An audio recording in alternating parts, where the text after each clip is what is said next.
नमस्कार.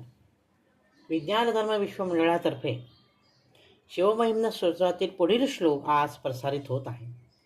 आसमाप्तमिदं स्तोत्रं पुण्यं गंधर्वभाष्यतम् अनौपम्यं मनोहारी शिवमीश्वरवर्णनम्. आसमाप्तम इदम स्तोत्रम म्हणजे असमाप्तम म्हणजे समाप्तीपर्यंत संपूर्ण स्तोत्र जे त्यात 42-43 श्लोक आहे. हे संपूर्ण स्तोत्र आरंभापासून अंतापर्यंत जर वाचलं तर त्याला निश्चितच शिवलोक प्राप्त होतो. आणि हे स्तोत्र कसं आहे, गंधर्व भाषितम म्हणजे गंधर्वानं म्हटलेलं आहे.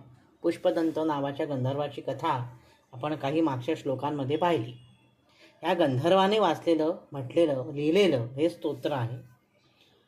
आणि कसं आहे, ईश्वर वर्णनम, ईश्वराचं वर्णन असलेलं हे स्तोत्र आहे. पुण्यमय, पुण्यप्रद आहे. अनौपम्यम म्हणजे अनुपम अशी त्याची रचना आहे. मनोहारी म्हणजे अतिशय सुंदर आहे, मनाचं हरण करणारा. मनोहारीन असा मुनिंदंत शब्द आहे. तर मनोहारी असं स्तोत्र आहे आणि मंगलमय आहे.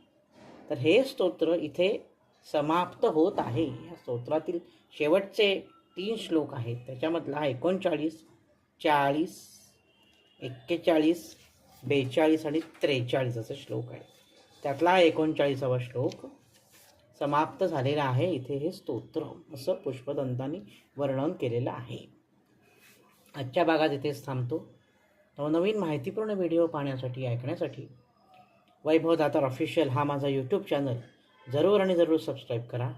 धन्यवाद. ओम नमः शिवाय.